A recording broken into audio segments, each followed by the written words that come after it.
Welcome into Talk the Dog, the show where we find a bone to pick and a take to give. These are not hot takes. These is dog takes. Can I talk that dog?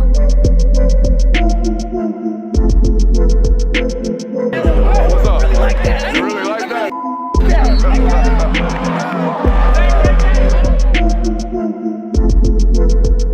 Let's shut up and grind some tape. What is up, ladies and gentlemen? Welcome in on a Wednesday. We do it every Tuesday, every Wednesday, hot off the pressers. Today, player availability only at the University of Georgia. No Kirby Smart today, as per usual on a Wednesday. So we got to talk to Marcus Rosemy-Jacksaint, or as he shall now be known on the channel as Rojack. Okay, apparently Marcus Rosemy-Jacksaint a little too long. He tweeted it out today. It was last Saturday, I think it was, after the game. Someone said, we need a nickname for Marcus Rosemy-Jacksaint, a little too lengthy. He quote tweeted and said, Rojack. So Rojack it shall be here on the network henceforth. We got to know that. But you guys know I love talking to Cedric van Pran. Always get to learn a lot from him. He's a major in art. And maybe he makes millions of dollars as an artist when he's done making millions of dollars as a football player, presumably. But if that dude don't coach football in 5, 10, 15, 20, 25 years, whenever it's available to him, I think it would be, not necessarily a shame, but I think it would be a shock to me. That dude, listening to him talk, obviously very professional, but just a leader of men, okay? 100% a leader of men. And just listening to the terminology he uses, okay?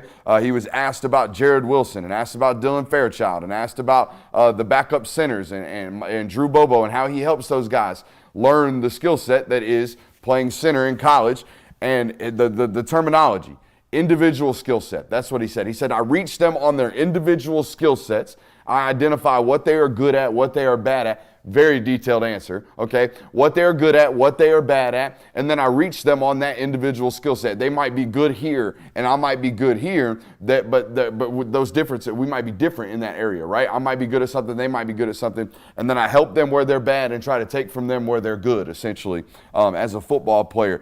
He was asked about crowd noise. Hit us with another key term right here, right? Having one set of eyes. He said that's the key to identify what's going on and communicating non-verbally on the road as an offense. Meaning we have to be able to look at a defense, okay, and all of us be trained equally and have the same knowledge to where we look at it, we all have one set of eyes together, meaning we all take in the information evenly and disperse of it with, and make decisions based off of it as a unit, right? We all look at it with the same set of eyes, and that's how you have an ability to have nonverbal communication when you're on the road in a chaotic environment. I've always heard, experience helps, like, having thousands of reps and knowing what the guy next to you is going to do, all this stuff, and just knowing your assignments. Never thought of it as like hey, we all have to be able to look at one thing, look at the same picture and say, this is what we're doing, because we're not going to be able to over communicate it and be able to hear accurately all that good stuff. And then he was asked about Marcus Rosemy-Jacksaint was asked, or Rojack was asked about leaders that he calls upon or leaders that he leans upon on this roster, and one of the first names he mentioned was Cedric van Pran Granger.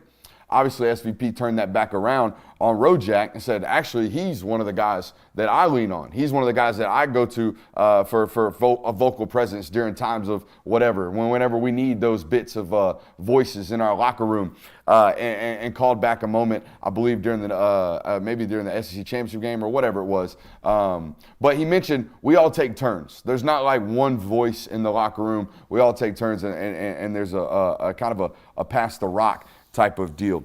Rojack was asked about explosives, and I'm sitting there kind of listening, asking my question, preparing my questions, and then he's asked about explosives, and I had a random thought in my head. How many times have we seen this year? Now, I know the run after the catch has been good, but it's been like Brock Bowers breaking tackles, running after the catch. Receiver run after the catch this year has been quarterback threw us to grass. Okay, we're running after the catch, correct? We would all agree there? Yeah. Okay. What I haven't seen this year, and what I think is a major portion of run after the catch, is wide receiver catches the ball, makes one man miss, outruns another, makes an incredible individual effort, takes it 60, for an explosives, right? Deep balls are important in these metrics, right? In the explosive metric stats and all that good stuff. Deep balls are important. But we told you last night when we listened to Terrence tell us, right?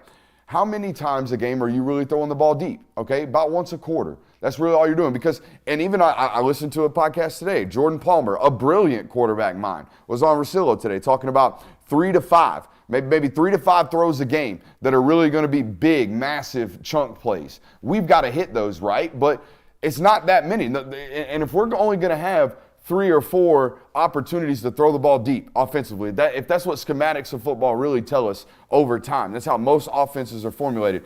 Well, if you're only going to have 4 explosive, meaning if that's all you're going to rely on to be explosive as an offense, then if you just hit those, if you're 100% on your deep balls, like you're only going to have 4 or 5 explosives a game.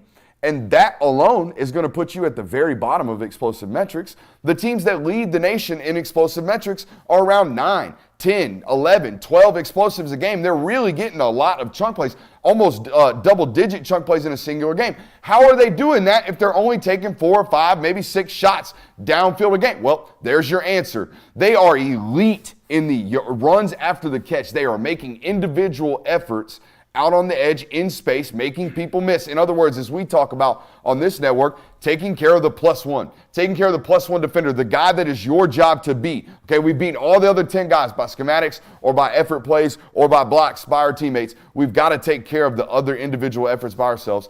Apart from Bowers, guys, I don't think anybody at that room.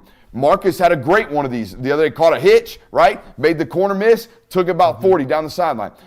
More of those throughout the football game, I think, is a key outside of just, hey, we got to hit our shots. We got to hit our shots, but we got to be explosive after the catch. That makes me think about the 2020 Alabama offense because they really weren't taking deep shots. Like Jamison Williams, John Mechie, and all those guys, it wasn't because they were 50 yards down the field and Mac Jones threw it to them. It was like, how many times would people say, like, they're just running slants and Devontae Smith or any of those guys are taking it 40 yards down the field, making a guy miss? Dude, Tua in the RPO slant, oh, my God. I know a lot of SEC fans made fun of Georgia and Jake Fromm for being slant kings, but, like, the RPO slant – to the number 2 or number 3 receiver over the middle of the field was like a massive explosive play for Alabama for years on end. Yeah, you're correct. It's a problem now too. Look at Miami. Yeah. You're 100% Tyreek Hill's right. killing people with that. So that intermediate run after the catch game. Again, Bowers is doing it, and I think we've seen some examples of Dom Lovett look relatively good after the catch, okay? But again, a lot of those are, hey, we've ran you to grass, we're throwing you to grass, not, okay, now, once we threw you to grass, boom, we made a safety miss, okay, and then we outran the corner with the angle. Those are the things right now I think are kind of missing on top of, yes, we want to be 100%. We want to hit every single one of our deep balls. Ideally, yes, of course, but it's more than that. Welcome into tonight's show. We got a loaded one for you. We're going to talk about what it's going to take for Auburn to get some type of advantage. Man, it's been some crazy football games out there in Jordan-Hare. We're going to talk a little bit about those, not to give anybody PTSD, but to be honest with you, for you Georgia fans watching tonight, it ain't you guys that got the PTSD. It's another football team that I'm going to talk about that goes into that, jungle, if you will, as a heavy favorite and ends up getting smacked every once in a while. So we're going to talk a little bit about that. We got some other stuff going on. Trevor Lawrence in the news today, well, in our news today, found a little nugget. And I like to learn from history. I don't know if you guys do. I like to look back. We got some time now to have salivated on that little story of, one of the greater quarterbacks to ever come out of the state of Georgia, not playing for the University of Georgia. So I went back. We're going to talk about it. I didn't do a lot of covering the University of Georgia or watching the University of Georgia during that time period. And I wanted to study. I wanted to go back and learn. And I think I learned some things, not only about him, but about your football program and how your coach operates. So welcome in. Make sure you're hitting that thumbs up button, like, subscribe, and rate and review. And I will tell you, a little breaking news. We got to get a breaking news sounder. A little ding, ding, ding, ding, ding. A little breaking news. This is the last show of the week. We will not be on tomorrow because Friday Night's Mike got moved up. Okay, we don't travel out of state very often on Friday Night's Mike. That's kind of UGA or Georgia-centric. But there is an absolute slobber knocker out in the state of Alabama tomorrow night. Okay, Thompson High School, defending multi-state champion out there, is going to play Clay Chalkville. Okay, it's going to be on ESPN. Your boy's going to be on the sideline doing a little Friday Night's Mike. So we're going to take tomorrow night off and do Friday Night's Mike Thursday night style over there in Beham. We're going to take a little trip down I-20 to Birmingham. We're going to spend 3 days in the state of Alabama, I might come back with a little twang. You know what I mean? Oh, boy. I'm going to spit some backy, a little bit more than I ought to do. How about that, Tad? Just kidding. Anyways, yeah, got a loaded show for you guys. Make sure you're hitting that thumbs up button, like and subscribe and rate and reviewing, all that good stuff. We've had a great week of content on here, as we always do. Want to give a quick shout out. Don't know why I pointed at my helmet. Wish the other helmet was here. To the friends at Prize Picks. Okay, use the promo code Brooks today. You'll get a 100% deposit match over there. So make sure you're doing that. Hey, Georgia is I want to talk about this. I was listening to Cedric talk today, and Mans kept referencing film, saw it on film. And then he did the thing that I know you're doing. If you do this as a football player, I know you're consumed in film. You ready? He started talking about the opponent, and he started rattling off numbers. 99, 50, 52, 5, the nickel. He's really, really good. They start doing this. I know you are heavily invested in the film, okay? And I can report this because I didn't ask it in the room, but I asked it right there in front of Claude out, so I don't want to have any type of USC investigations. I don't want to get suspended for asking a question outside of media availability. It was technically out of media availability, but everybody was around me. So I want to preface that by saying this. Asked him, how much film are you watching every week? That's all I asked. 5.5 hours. Outside the building. Outside the building, he's spending 5 to 5.5 hours watching film. And you can tell. You can 100% tell his eyes are quicker than most people. He's in the right spot at the right time. He speaks like someone who is heavily invested in playing football. It's another one of those reasons why I think Mans is going to get back in the game. Like, he's going to play it for a while, and then he's got to pour back. He's got to. And I feel some of that pull sometimes myself, but not at this level. This dude's a different kind of being. I love just being in the room with the dude. Not to keep gallivanting around it, but you guys have been in rooms around Cedric, right? Mm-hmm. Oh yeah. Different human. You feel his presence as a football player. There it is. It's like, whoa, you can feel the knowledge like coming off of him. I think knowledge, brilliance, leadership. One of the other people that brought a different vibe, but like a noticeable, like, holy crap, that dude's in the room. Jordan Davis. Jordan Davis had one of these. Jordan Davis had one of these that made everyone in the room want to smile, and everyone in the room want to give him a hug, and everyone in the room want to be nicer to other people. Every time I was around Jordan, I felt like I needed to be better to other people because of the way he was to other people around him.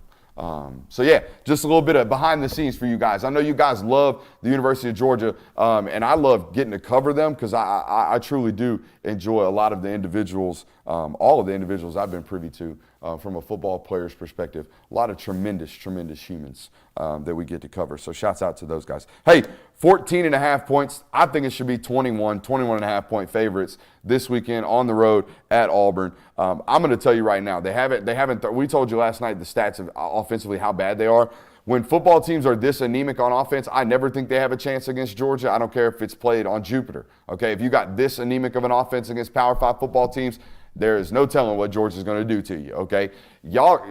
Someone could try to poke holes in Georgia defensively. I watch them on tape and go, holy hell. So I don't know what tape other people are watching. I think they're doing that box score thing. I think that thing's lying to you too, okay, with regards to how good they are this year versus how good they were in years past. This is a really, really, really good defense. This is a really, really bad Auburn offense. So that being said, we all in this room, for all intents and purposes, believe Georgia is going to handle this football game, all right? Now, that being said, what would it take for them not to handle this football game? That is the premise of this segment that we are coming up with right now. What will it take for Auburn to come out victorious in this football game? I'm going to tell you, it's simple. It's Jordan-Hare magic. And I don't understand how it works. I don't know how to explain it to you. But you're going to need to steal, if you're Auburn, a few wild possessions on Saturday. And I'm not talking about your standard middle-of-the-field interceptions. That's not what I'm talking about. I'm talking about Jordan-Hare interceptions. I'm talking about, oh, damn, Georgia was at the 5, threw a pick, and it was 6 the other way. So we got a 14-point swing and a 94-yard, field position swing instantly, okay? Those types of interceptions. I'm not talking about muff punts. I'm talking about muff punts inside the 10. That's what I'm talking about, okay? I'm talking about Jordan-Hare types of turnovers, types of scary magic, types of stuff. 14-point swingers immediately. That's what I'm talking about, okay? Think about all of the massive games. If you are a college football historian, and listen to this right now, think about all of the historic Auburn had no chance pregame to win that football game. They come out somehow, make it a sweater or worse, win the damn game as multi-touchdown underdogs, okay? And to be honest with you, Georgia fans, you might not feel this. They ain't really quote unquote snuck up on Georgia in quite some time. I think the only time they've had one of these Jordan Hare magic tricks was 2013, the prayer of Jordan Hare. It's so famous, it's got its own name. Trey Matthews did his thing, didn't knock the ball down, knocked it up. Well, there you go, running into the end zone. They end up winning the football game. Aaron Murray damn near dies trying to score at the end, right? We all know it. Y'all all know how that one ended, but that's really about the only one that Georgia goes in as a prohibitive, favorite or someone who should win the football game, and they don't.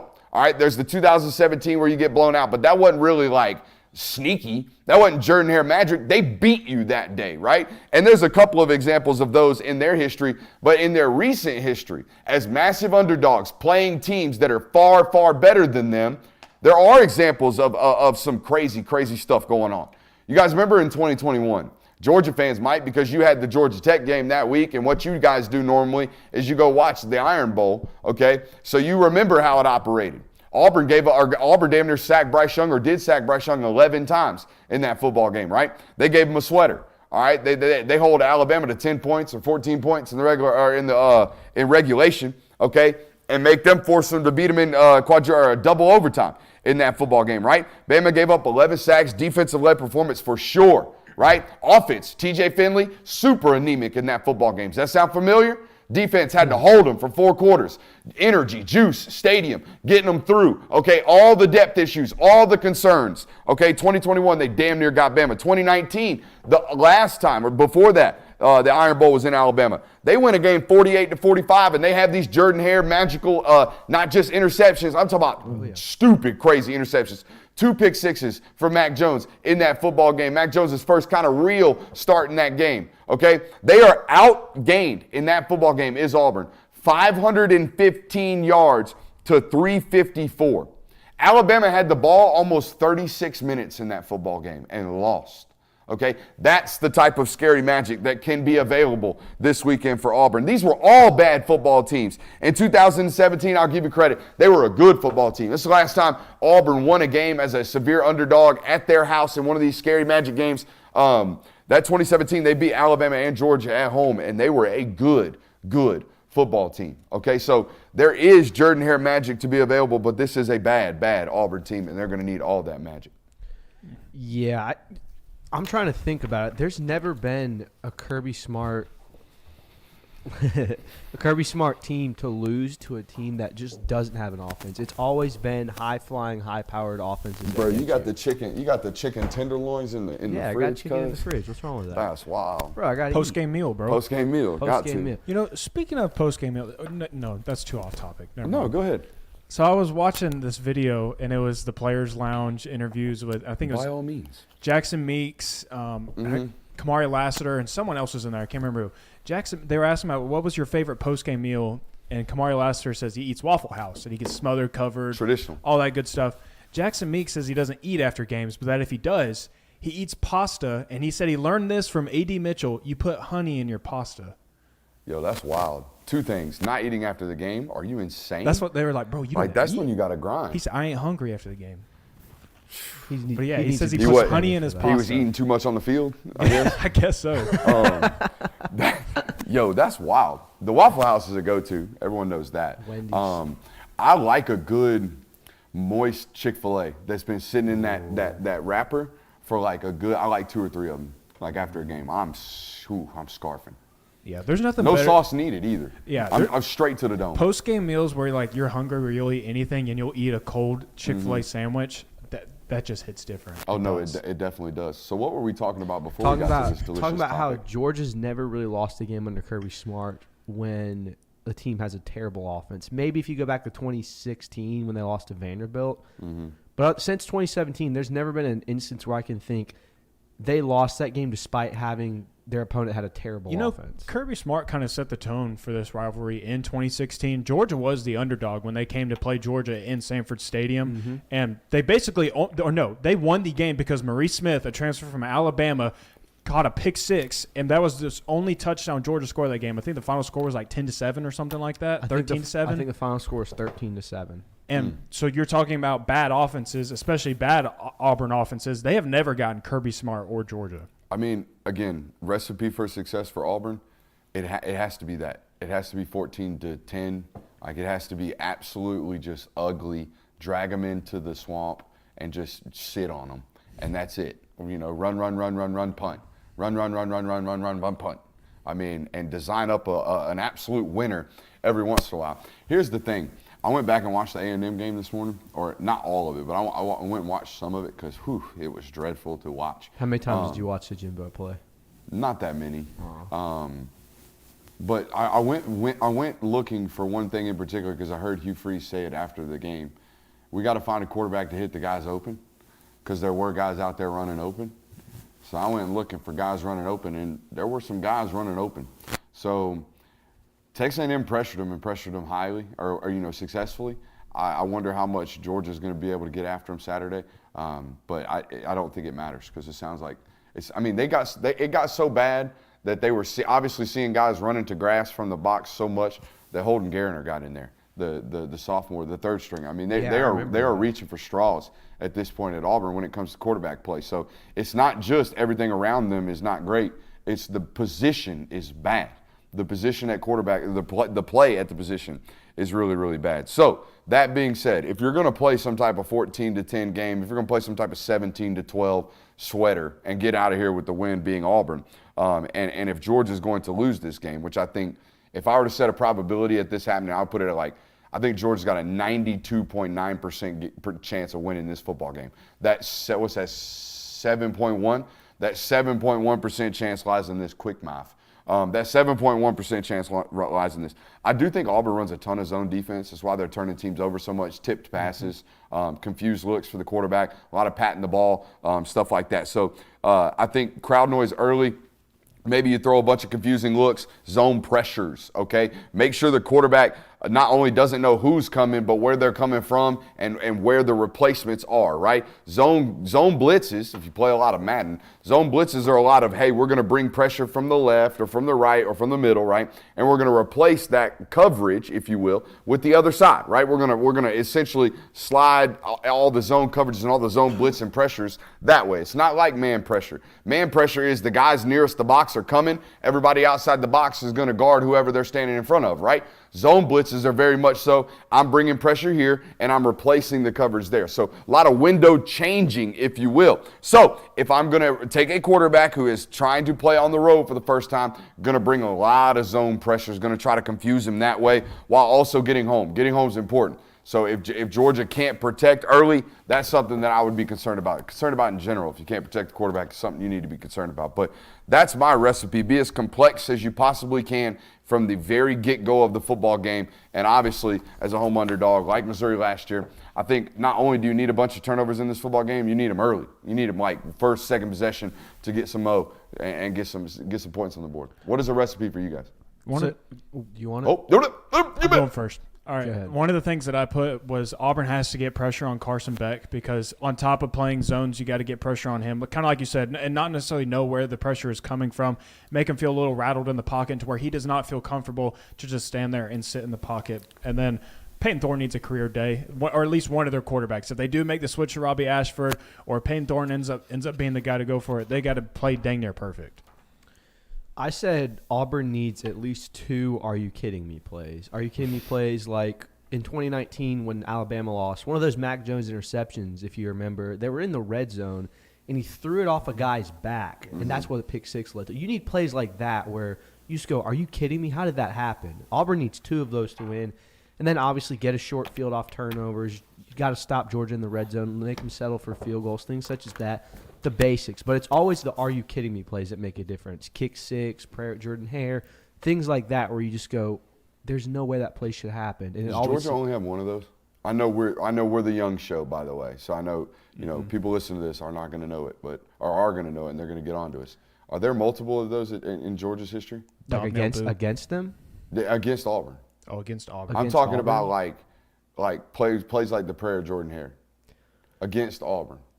I know you obviously have the should have spiked it against Alabama in that SEC championship game. I know you have the Tennessee Hail Tyler Mary. Simmons was on sides. I know you have the Tennessee Hail Mary. I know you have the 2nd and 26. Those were the same game. Y'all have some of these, but it's the only one against Auburn. Yeah, it is really. I mean, because you think about it, Auburn's beaten Georgia twice since What's the chat 2010. Once in 2010 when they had Cam Newton, and they weren't a good team that year either. So obviously they were going to win that. And then 2013 when Georgia came back, and then other than that, they hadn't won since a while. I don't think.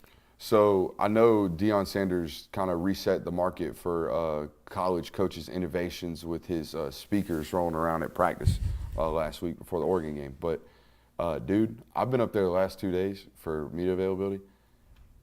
Bro, like, y'all know where that little elementary school is across from Buttsman? Yeah. How far from the indoor do you think that is? Probably That's- 800 yards?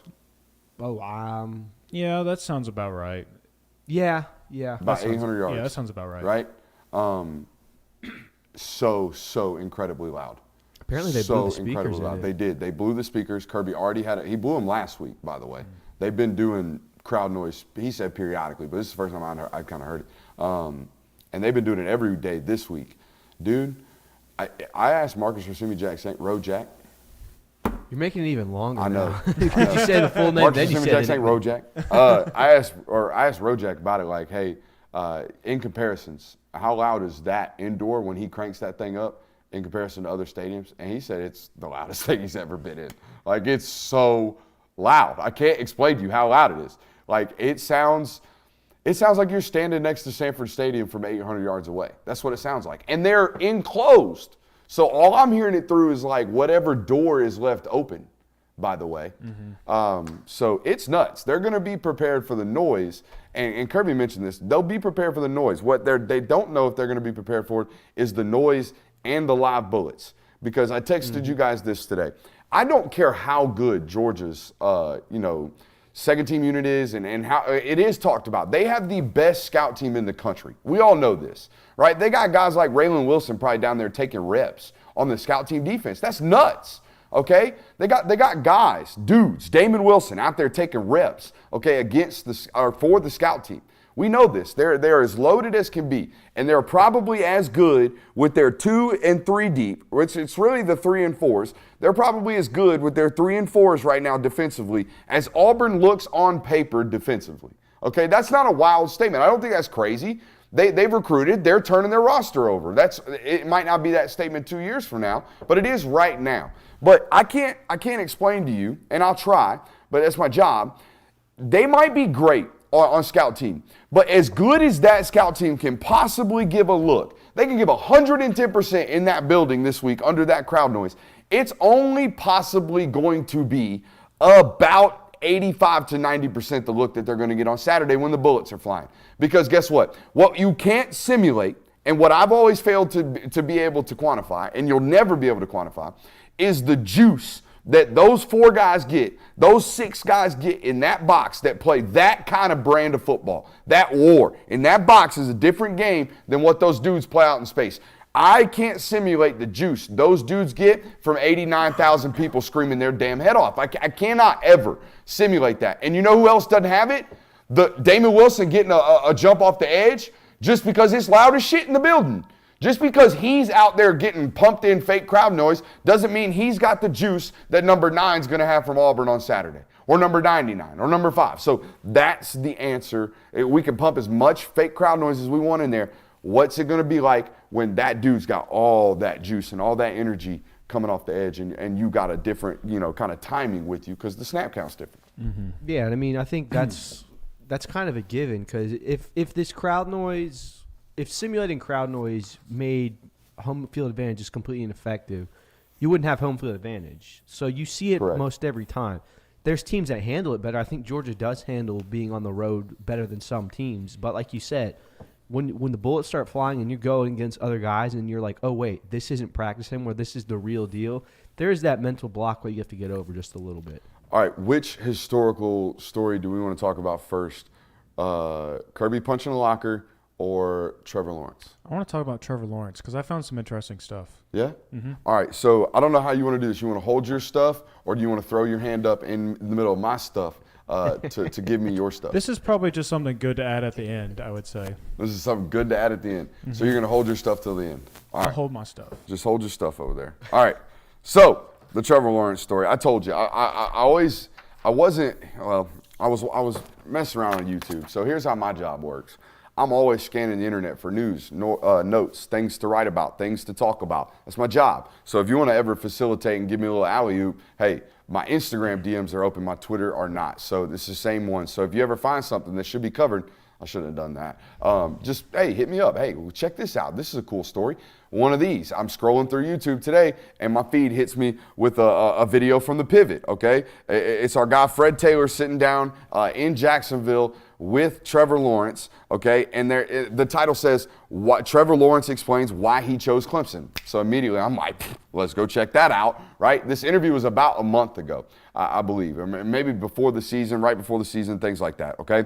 And of course, at this time, all right, I'm in college, okay, when he commits to the University of Georgia. I'm not somebody who's covering UGA. I'm not someone who's watching UGA. I'm not someone who's plugged into UGA. I'm just a person and watching football every once in a while, right? So I'm not a historian of the program at this point. You guys that have been following me for a while, y'all know this. I kind of got introduced to you, whether it be 2019, 2020, 2021, whenever you found us, it wasn't back then. It wasn't back then. So I was very new to this topic, or very ignorant to this topic today when I found it. So I started looking around, right? I started looking for things to learn from this experience, because that's what you do from history, right? You try to learn from it. You try to take from it, to look at it, observe it from a distance, and then see, hey, has there been any growth? Is there any learning thing, or is there anything we can learn from this process, right? Is there any growth, learning, and of course, theories. I think one thing that's cool about history is you get a bunch of theories about history, right? Everybody's got their own spice. Everybody's got their own thoughts. Everybody's got their own theory about history. That's kind of how it works. As it gets older, the fish gets bigger, the theory gets broader, right? No different than anything else that you find, outside of the sporting world. So we've seen theories about why Trevor Lawrence didn't come to the University of Georgia, right? I saw on the internet today, there was apparently some weird interaction with Brian Schottenheimer, the Georgia fan base tells me, right? Apparently there was, obviously there was the turnover between Mark Richt and Kirby Smart. You remember, there's a timeline issue here. Really, it was kind of really difficult for Georgia to land this for a variety of reasons, and I'm going to lay it out right here in my opinion, right? Kirby really only had a year to recruit the kid. If you remember, Kirby gets hired in December of 2015. Trevor Lawrence commits in 2016. Okay, so in December of 15, Kirby's hired. Jake Fromm commits to the University of Georgia in March of 2016. Obviously, Jacob Eason's on the roster. It's real, congested, if you will, right? T-Law wraps up his commitment in December of 2016, and then you guys at the University of Georgia land Justin Fields in 17. So think about that. Fromm in March of 16. T-Law in December of 16, Justin Fields in December of 17. A lot of stuff going on right there. It's an extremely crowded situation, but as we've learned from history, flash forward, let's be honest about things. The quarterback room, as we've learned, it was crowded then from the day the dude stepped in the front door to now. That's some bitch crowded as it ever was right now at that quarterback room. So no matter what, we have learned from history right now. Point one, Georgia's going to have some quarterbacks, all right? And y'all going to be talking, and y'all going to be worried. Y'all going to be thinking. Y'all going to be, oh, did we get the right one? Y'all going to have that as long as you're going to have Kirby Smart. But, hey, that's a pretty damn good problem to have, I would imagine, if you've been at situations where quarterback play is an issue, like we've seen across the country, at the quarterback room. So that's the reality of the situation. That's what we've learned. But in regards to this one, okay, in regards to the miss on Trevor Lawrence, I think this one's really, really simple, and it stood out pretty glaringly to me today when I heard this specific soundbite from Trevor Lawrence in this interview. Play this clip for me, Jay Will. I mean, in the position I was in, I was a big recruit, so I was treated well. But I think the underlying, the beliefs, the way the two programs kind of went about their business, the way they carried themselves, I think they were a little bit different. I had a great relationship with Coach Smart. I actually just saw him 2 weeks ago in the Bahamas, ran into him. We caught up, and I hadn't talked to him since high school, but had a great relationship with him and with Coach Sweeney. What it came down to for me was just the people, the rest of the people, everybody. All in all, I felt like at the time, and who knows, Georgia's obviously built something special, so it's worked for him. But I felt like at the time, to go with who I am and the way I kind of wanted my career to go, and especially the people I wanted to surround myself with. I felt like Clemson was the right place for me. And it's interesting you ask, because I think that goes back into my faith journey as well. I think God He kind of orchestrated my steps before I knew it, because when I was deciding, I felt really good about both schools. And I just felt something about Clemson, but I really couldn't put my... All right, so long clip, but I want to isolate one quote here. Okay, I want to isolate one quote. But I felt like at the time, to go with who I am and the way I kind of wanted my career to go, and especially the people I want to surround myself with, I felt like Clemson was the right place for me. Trevor always has been, and was a very unique young man. Okay, his recruitment prioritized faith, family, and then football, in that order: faith, family, and then football. And I'm not saying Kirby Smart and his program are not religious. I'm just telling you that Kirby Smart and his program don't talk about NIL as if, they built the name, image, and likeness off of him, right? We know that Dabo Swinney is very, very religious. We know that. He is forthcoming with that and out front. We don't know those things about Kirby because he doesn't open us to that door. It's not prioritized. Exactly. It's not prioritized in his program as much as it is that one. But it's beside that point, really, right? The point is, in 2016 and in 2017, the University of Georgia, under the regime of Kirby Smart and under the helm of Kirby Smart, had a much different vibe around the program and around the building than it does right now. If we're really going to learn from history, that's what we need to learn from. Listen, if you can't see it, you saw it. If you can listen to it, he kind of has to, it's almost like he has to hold himself back from saying, I didn't really want to be in that environment. Am I right? Mm-hmm. Yeah. And you can see it in his tone and what he's saying and what the environment was at that time at the University of Georgia. It was all about, we got to prove ourselves, man. It was all about, we got steps to take. It was all about football was the religion at the University of Georgia in 2016, guys. There was so much that he was trying to get accomplished and run, right? And we've kind of felt it. We've talked about it on this network. Not that there is a rest on your laurels sense of feeling at the University of Georgia. That's not what it is. That's not what I'm saying. But he's far less of a psycho. I put it in my notes today. He's still a hard ass, but he's not an asshole. And I think there's a difference between that. There is a guy who walks around all day long, constantly worried about getting better, and there's a guy who just can't shut it off and can't be a little bit different and can't relate, right? He's always on go. I don't think that's the case anymore. And I guarantee you, if you would have walked into that building in 2016, you'd have been like, my God, this dude's a psycho. Oh, yeah. This dude is insane. And then you go from that building as a person who is prioritizing, again, faith, family, and football. You go from that building to taking a visit up there on the river to Clemson, and Dabo's baptizing kids, and it's all about faith, family, and football, and it's relaxed, and it's laid back, and it's what we're doing at the Clemson way. Yeah, that kid is going to gravitate towards that, despite all the other stuff going on. The room in and of itself was not one that he probably needed to enter. Yeah, I mean, it's the difference between a program that had been making the college football playoff at that point, had a national title at that point, and compared to a program that was under head coaching change and was trying to get their program to that point where they can consistently be in the college football playoff like Clemson was. What do you think Kirby's like at the Bahamas? I did forget that he led off with the fact that he saw him in the Bahamas a couple weeks ago. Kirby in the Bahamas. Andy Reid shirt? Like big floral guy? No? No. I'm thinking He's definitely a Buffett guy. I'm thinking it's the one time he wears a traditional baseball cap. I was about to say, do you think he's still rocking the visor? No. I think he's going traditional baseball cap, thick sunglasses, doesn't want to be recognized. Probably got a 5 o'clock shadow. Oh, yeah, definitely hasn't shaved. Definitely hasn't shaved. I will tell you this. I've been an insider around the Georgia space long enough to know there are times of the year where Kirby grows it out. Yeah. I've seen one picture of it, and it's like, whoa. Yeah, it's a different dude. It's a very different energy. I think one day, if we need to throw up the red flags, if he comes in and starts the season with a full beard, because it's capable. I can't grow one. I'm gonna tell you that right now. The rest of my life, you will not see me with facial hair unless I lost a bet or unless I'm donating to charity or something crazy, right? I will not be able to grow one. That man can grow one. He actively shaves daily. That's something. I don't have to shave my face like that. Do y'all hate shaving your face? I hate it. It's tedious. Sometimes it's like, damn, I don't really want to do this. Yeah, I don't even. I hit it with the trimmer, and the no guard trimmer, and I'm done. You. I have the opinion of all hair is overrated, in my opinion. You'd just rather be a hairless cat. If everybody was hairless, it'd be all right. You know, nobody would judge you for it. Hair in general is overrated. If everyone were hairless, you'd be all right. Yeah. You prefer a hairless world. No, well, what I'm saying is, like, if everybody in general was already hairless, like, nobody would care what you look like hairless because that's what everybody looks like. That's a fair point. It's just overrated. That's a fair point. It's If something nobody that- had clothes, no one would care about your style. It just inconveniences me. That's a good point. Interesting. That's very interesting.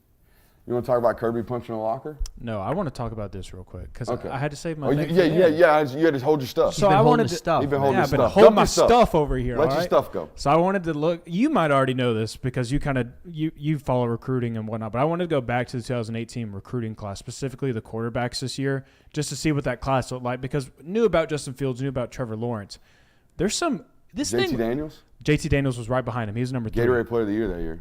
Yeah, this class was loaded, but specifically in the back half of it. Listen to these names. Hold on. Let me see if I'm trying to think if I can guess him. Let's see if you can name a few of them. So we got the top 3. Is there a Tyler Van Dyke in there? No. I did not see him. Anyways, go ahead, just give it to me. It's Okay. way too old. Sam Hartman, 47th. Will Levis, 49th. Brock Purdy, 50th. Zach Wilson, 53rd. Cameron Rising, 54th. Jordan Travis, 59th. Michael Penix, 66th. Trey Lance, 115th. Bro, people are having their heads blown off right now thinking. Listen to the names in front of them. So we already got JT These Daniels. dudes He's played third. with Justin Fields and Trevor Lawrence. Yeah, These that's guys are in their half- third year of the league. Some dude named Carson Yankoff at 13th. Hell yeah. Emory Jones at 16th. Adrian Martinez, 19th. Joe Milton, 34th. That boy. Devin Leary, 36th. Dude, half of those guys Who are were the still misses? playing. Give me some names on some absolute duds. I guess Yankoff. Because is you one didn't of you them. didn't give me any of the 6 or like 4 through 10. 4 through 10 must just have been absolute whiffers. It's a bunch of nobodies. Yeah, that's crazy. Because we named 3 guys there. I mean, JT Daniels is still playing college football, but we named Half of them are still playing college football. Yeah, there's a Yeah. lot of those dudes still crazy. playing football. But like Brock Purdy's the biggest NFL success in that list. All right, I'm just Holy and Trevor Lawrence and Brock Purdy the biggest NFL successes in Yeah, that that's list. insane. That's crazy. I'm going to just go through the top 10. Trevor Lawrence, Justin Fields, JT Daniels, Dorian Thompson-Robinson, Oh, DTR, he's in the league with the Browns. Justin Rogers, who went to TCU. Don't know what he's doing now. I think Tanner he's playing McKee. receiver. Tanner McKee, No idea. Matt Corral, Jaron Williams, Phil Jurkovec, Emory Jones. he was the he went to Colson Boston Yankoff. Jaron College. Williams, Miami. Jaron Williams was Miami. Didn't Phil Jurkovich go to my Boston College? No, he went to Notre Dame. And then Boston College. Yeah. And then transferred to Boston. Jacob Okay. Sermon, Tyler Show, Jack Tuttle. Oh, that's Shuck. That's the Oregon guy. All right, so bottom line, I mean, half of those you just named were 5 stars, right? yes. Most of them are highly ranked 4 stars. Bottom line, you want to have a good time, and you want to be like, damn, they're not very good at their job. It's hard, but go back and read some of the quarterback rankings, dude. Holy hell. There's some bad takes up in that joint. But again, very, very hard job. Now, let's talk about Kirby Smart punching a locker. Shouts out to Reese Davis doing a podcast. And also shouts out to Reese Davis for holding stories for 5 years and then dumping them on your podcast to get everybody to read them or watch them. What should we do? Should I hold some stories and just like one day be like, oh yeah, by the way, yank, this happened. That'd be cool. Yeah. That would be. I got a couple, but Save they're those- they're all like post-career in my biography stories. Because they're all kind of, there's some scandalous things that go on and they're fun, but I can't talk about them Right. until I'm, ready to extinguish my career. So we'll have to wait for those days. Yeah, I mean, there's definitely stuff we'll be able to talk. And like the seasons are going to go on and you're going to get more content. I think Maybe we're going to get into some stuff this week. I think Friday night in Auburn, we might get into some stuff. Oh. It's getting into stuff season. You know what I mean? Road trips are fun. I think it's going to be a good time to take some road trips with you guys. We could start, after our careers are finished later in our life, we could start another podcast called Off the Resume, and we just talk about stuff that happened that we couldn't talk about. Jay Will's It's like a spin-off off the record. Jay off Will's the planning resume. podcast 40 years in the future. I love that. Planning content. You're going to Jay thank me will, one day. Jay will constantly planning backup You're going to plans. thank me one day when you're old and retired and you're like, I don't know what to do with my life. And you're going to hit my line. I'm like, dude, we already got this podcast lined up. I got you, bro. If I make a career out of podcasting, talking about sports, the last thing I want to do when I retire is do it again.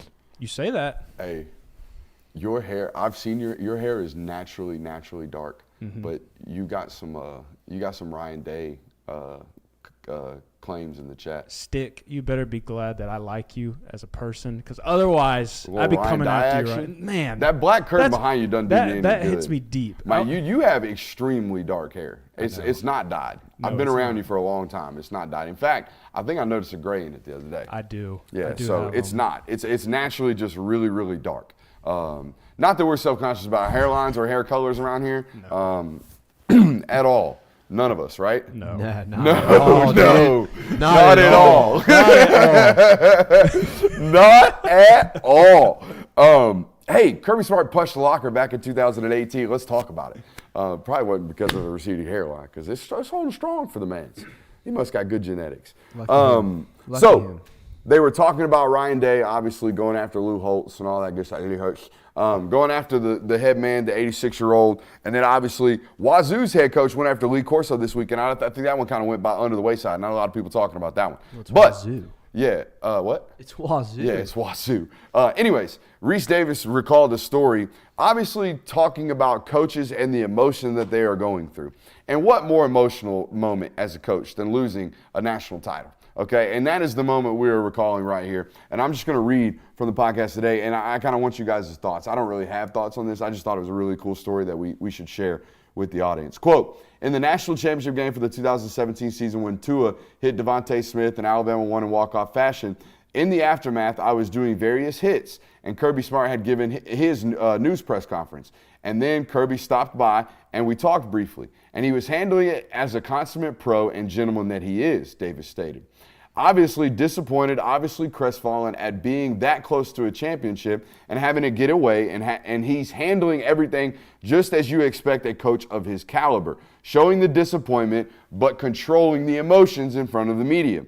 We finished our chat. He walks out of the room where we were, and there's this big metal locker as he walked out of the room, and there was kind of no one else around me except me, my cameraman, Kirby, and whoever was walking with Kirby. And he just before he exited the door to head back to the locker room, he turns and he punches that metal locker.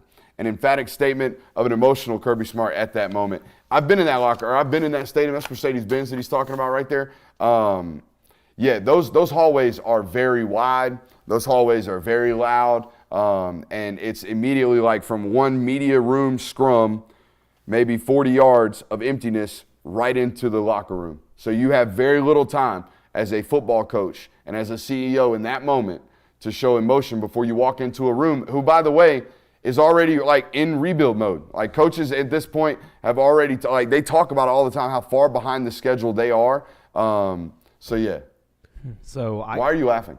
I was reading chat. Oh, my bad. No, the chat's kind of going in on Jay Will right now. But That's unfortunate. this made me think of a hypothetical thing. If you could, Hey, you got yours last week, so I don't want to hear nothing. yeah. I No, made you a little self-conscious. not at all. Not at all. No, but my question was, if you could be a fly on the wall for any Kirby Smart event, which one would you want to be? Like you could say, if I could be in the room and see how he's acting or what he's doing right now at this time, which moment would you pick? Ooh, that's a good question. Halftime Rose Bowl. Halftime Rose Bowl? That's when you go? I don't know. I would probably go, like maybe one of those national championship moments. It's not anything TCU related. That game was such a snooze. Yeah. I think they knew on Tuesday that they were going to beat the shit out of that football team. I'm going to be honest with you. Yeah. And I mean, we looked at it on film. We thought the same too. But no, I don't know which one, but a lot of them. He is a very intriguing figure to me. You guys know this. Yeah, I had two come to mind. Obviously, after you win the first natty, what he's like on the come down after the celebration's over and everything. And then the other one would be after you hung up the phone with UJ the first time calling saying they wanted to hire him. I think those would be the two moments where you're like, what did he do in that moment? Because obviously those are big emotion moments that you don't really see. He shows emotion on the sidelines. He shows emotion in the locker room with the speeches and everything. But other than that, you don't see it. He's very even keel. I was going to say it's not necessarily weird, but I would find it hard. I'm a super emotional human being. I would find it hard to reach the pinnacle of my profession like he has twice. And I've never seen him break down emotionally. And he's had plenty of opportunities. It's not like he doesn't get asked good questions. He gets probed all the time. Yeah. The closest thing I've ever seen him, like, he's never once like stopping to be like having to like hold it together at all, ever. He's very robotic in those moments. The closest he ever came was after the 2017 Natty when he was talking about Nick Chubb. Yeah. You could hear like his voice crack, but like immediately after that he just stopped talking, and so that was it. I guess I've only seen him. To be honest, since 2019, I haven't. I mean, the South Carolina loss, but I haven't been around him during a major loss where it was like that was ugly. So it's a different vibe. I get winning Kirby, and even then he's perturbed. Yeah. But yeah, no, I couldn't imagine the emotion that he had in that moment. A lot like after Mark losing the Richt. title. Huh? Mark Richt. Mark Richt used to cry after games, dude. Yeah. It was like you'd be like, oh. Oh, poor coach. No, like he would cry after wins. Like he pull your strings. Yeah. Yeah. A little bit. He get you. Hey, here's a little TV note, okay? A little production note on the side. When your host has a Gatorade in his hand and he's drinking it, don't let dead air go. Somebody just talk. You know what I mean? Like, just say something. I intentionally went to Jesus camera. Christ. I intentionally went to camera 2 for that. Holy actually. shit. You're better than that, both of you. That was fully intentional. Hey, how about Georgia's third quarter performances this year before we go? I know it's 55 minutes in. But Georgia's third quarter performances are absolutely insane this year. I saw this stat. I think Cole Kublik put it out today. They're outscoring opponents 56-0 in the third quarter this year. Stupid. Ridiculous. They've always been a third quarter team, I feel like, because they're so good at making adjustments for 2 reasons. They're good at diagnosing what the other team is trying to do, and then they have the roster to adjust accordingly. You can go over the top if you're Georgia. You can run. You can fix things, what needs to be fixed most of the time, because you have the roster and the coaching staff to do so. Yeah, when you have a lot of talented football players, right? And you have a lot of smart football players. I think that's the other thing about them. They haven't reinvented the wheel here, but they recruit at such a high level that they can be selective about the players that they pick. So they're always selecting from high-end football prospects, right? Highly talented football players, but they can be selective. So they're only selecting really smart football players. So in situations like this, they can give them a lot. Okay, and they can be adaptive, right? We came into the game plan with this. We came into the game with this game plan. Okay, we played 2 quarters. That didn't work, or maybe we need to tweak it this way. All right, we're going to give you all of this new information. We got to go beat this in the second half, or we got to go do this in the second half. And then those football players who are both talented and smart can now absorb that like a sponge. Hey, hope you enjoyed it. Hope you stick around. We got a whole nother hour coming up right now. Make sure you